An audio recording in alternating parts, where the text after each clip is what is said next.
Everyone say, a good religious science teacher does not feed their students with an eyedropper. And none of my teachers do they?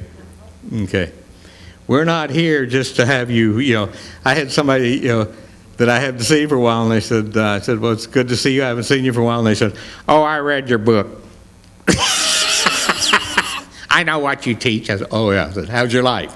And then they start on the story. It's a very interesting thing. You've heard me share this before. Keep in mind that this is something that we have observed and other ministers have observed throughout the years, and that is a very interesting phenomenon. If problems motivate people in our doors and they solve the problem, sometimes they don't have a motivation to stay and learn how to live without it. But they like being here, so what they do is they go out and demonstrate another problem so they have a reason to come back again. Okay, everyone say, when I find the answer, I learn how to live with it. Yeah, and use it as a launching pad to get what? Better and better and better and better and better. Because you see, the greater than you think you are experience evolves as what? A greater experience in the outer. As within, where? So without. As above, so below. As I think, so am I. We have a great axiom in this thing called life. And that is to understand that when we first get a new idea, and as Dr. Holmes said, it's not our purpose to be born again, it's our purpose to be born again and again and again and again. But when you get a new idea of yourself and you start learning how to live with the new idea as it comes forth, it goes through a maturing experience. It has to learn how to crawl and then walk and then run and then do all the things it does. How many know that with children, the first part of their lives, you have a job as a manager, and one day you wake up and find that you are nothing more than experiencing the job of consultant. Because all of a sudden the manager experience leaves, doesn't it? And the consultant experience begins. Okay. And this is what we need to do with our life, is we need to manage ourselves to stay on track in our greater understanding, and then let the greater understanding consult with us and to give us guidance and give us greater understanding of the truth of ourselves, and to let go and let the beautiful happen. One of the great places to find this experience is in one of the greatest books ever written. Before I found religious science, I found Khalil Gibran's The Prophet. And I used to sit and read The Prophet cover to cover. I had left Orthodoxy when I was about 15 because I couldn't believe that the God of the church I belonged to was going to send everybody else who wasn't in my church to the place we don't believe in religious science. And I said, if that kind of God exists, I don't want any part of it. And so I left religion and everything that had anything to do with it when I was about 15. And somewhere along the line, I found Khalil Gibran's The Prophet. And then I found Think and Grow Rich by Napoleon Hill. And I said, this is going to be my religion.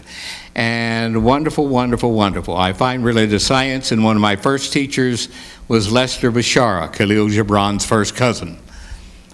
And then when I started the work here in Fremont, Foster Hibbard. How many remember Foster? Any of you remember Foster Hibbard? He was Napoleon Hill's protege. I had Napoleon Hill's protege who wrote, Napoleon Hill wrote Think and Grow Rich. His protege was here in Fremont. And when we first started here, I was the only minister, only practitioner. If I had to go to a conference or something, I didn't have anybody to speak. So guess who came and spoke? Foster Hibbard. Guess who came here and did seminars and donated everything to us so we could help get this church started? Foster Hibbard. So I said, isn't that interesting? The two major forces that led me to religious science, all of a sudden the closest things to them became a help for me as I started my work years later. So Lester Bashara, celebrate. He was wonderful. Any of you remember Lester Bashara? He was just great. He was one of the great teachers. He was a student of Ernest Holmes. And then, of course, Think and Grow Rich. If you don't have it, I recommend it. It's in every bookstore in the world and in ours. And you can get it online also. I'm going to read this to you. This is from The Prophet. These are the words of Khalil Gibran. This is as clear religious science instruction as you're ever going to get from anybody. This is his chapter on self-knowledge. In the story, Al-Mustafa, the great thinker, the great wise teacher, is leaving for a distant shore, and all the people gather around. And he stands on the ship and he says, I'm leaving. You may ask one final question. And they ask different questions, and he answers them before he leaves. These are the answers he gives. A person says to him, speak to us of self-knowledge. And he answered, saying, your heart knows in silence the secret of the days and of the nights. But your ears thirst for the sound of your heart's knowledge. You would know in words that which you have always known in thought. You would touch with your fingers the naked body of your dreams, and it is well you should. The hidden wellspring of your soul must needs rise and run murmuring to the sea, and the treasures of your infinite depths would be revealed to your eyes. But let there be no scale to weigh your unknown treasure. And seek not the depth of your knowledge with staff or sounding line. For self is a sea boundless and measureless.